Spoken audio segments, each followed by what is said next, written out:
Hello and a very pleasant welcome to Nctv 45's Meet the Candidate.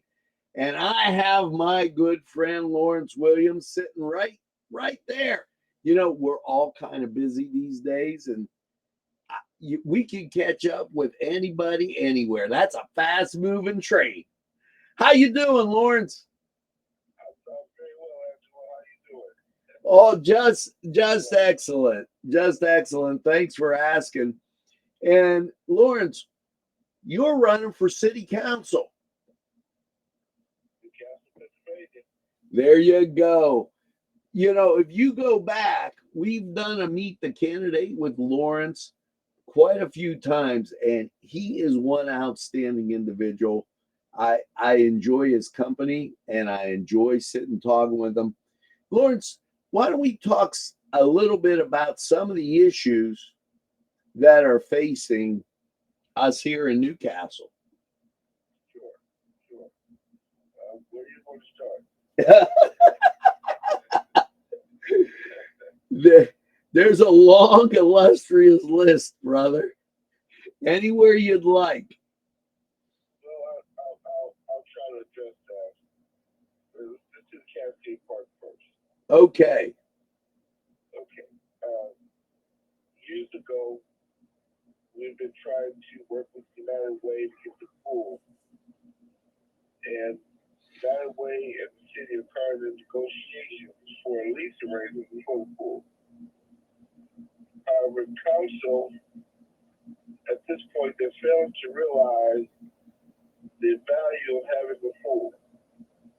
And that value goes like this.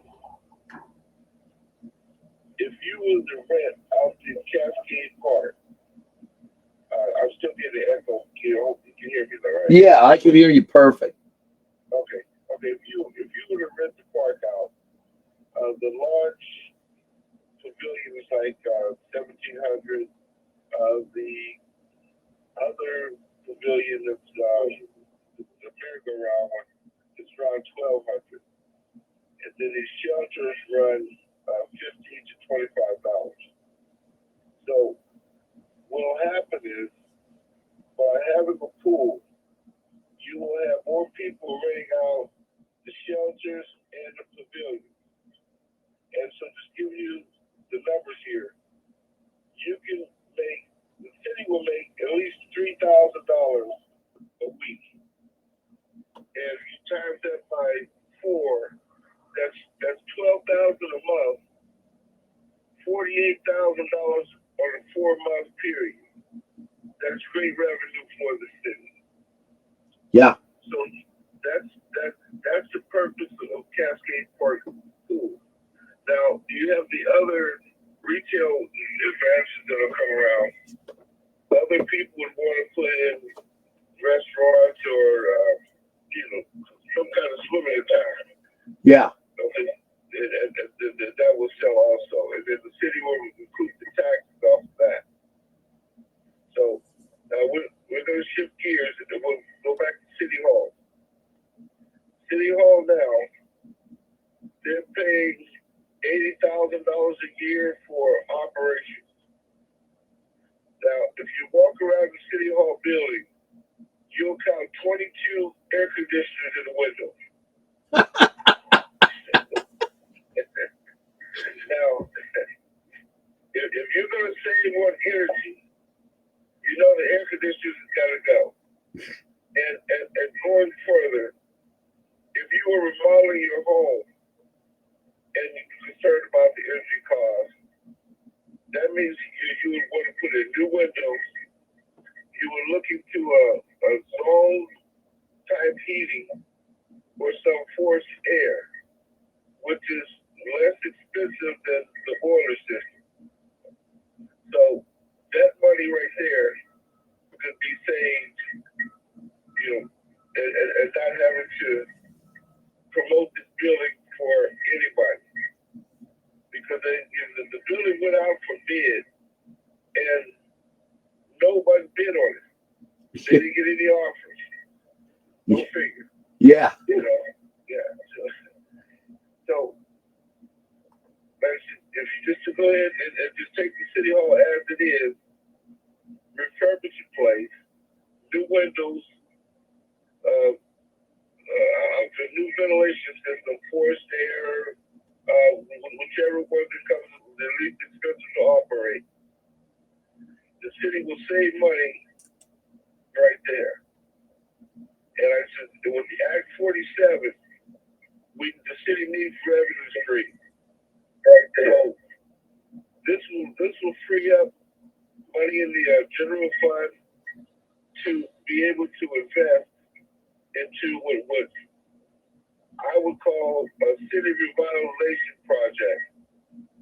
And what I would do with the city revitalization project is you get the empty lots here, you change the zone ordinance for those lots to make it either a mobile home friendly or modular home. And that will spur some economic growth there. And secondly, working with the county, with those repository homes, you can sell those homes for $500. Part of the public-private partnership with the local bank and possibly the realtors, and that will spur some economic growth through the city. So those are just a couple of areas there, You know, I'm going to touch on something you said in the past. Now, you know, the local grocery store that just opened was outside the city. Do you think it's too over expecting to have a grocery store in the city? A grocery store in the city in the downtown area would be great. I would love to have one. We still, you know, when I take a break from lunch and I walk out of the office down here, there's no grocery store. Now, for example, if you take some of the money that they got from the SBG grant that they're using to tear down homes, if you take some of that money and you put it in the fund where if a business wants to build a grocery store downtown, across the police station, on that first Marriott, that first bank. Yeah, I know where you mean. If they want to do that, you have seed money to get that financed, so to get that project underway. Right, and that's so important because I believe the definition of downtowns is that there's some business rather than just parks and green spaces. That's true.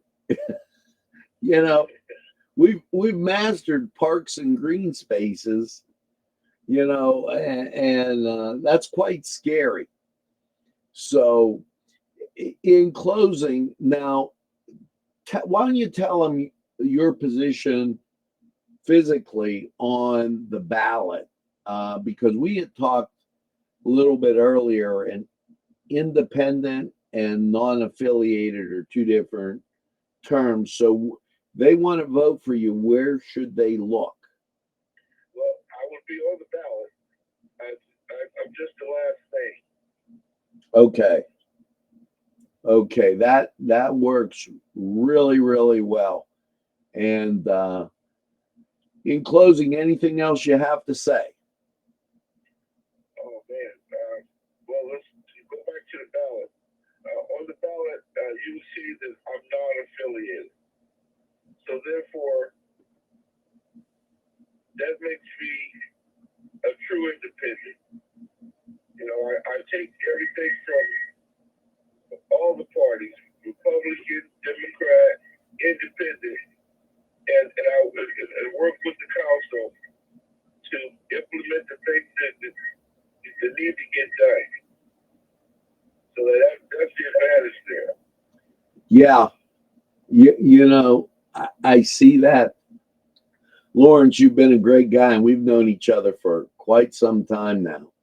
And Yes. I really, really appreciate you taking the time to stop by NCTV 45, give a call, and just kind of share some visions with us that will make Newcastle a better place. Because as I say each and every day, we already know it's the greatest castle in the world with some of the best food, I might add. But thanks, Lawrence. Thanks for stopping by. And anything else in the upcoming days, don't hesitate to call. And we'll definitely put it out there.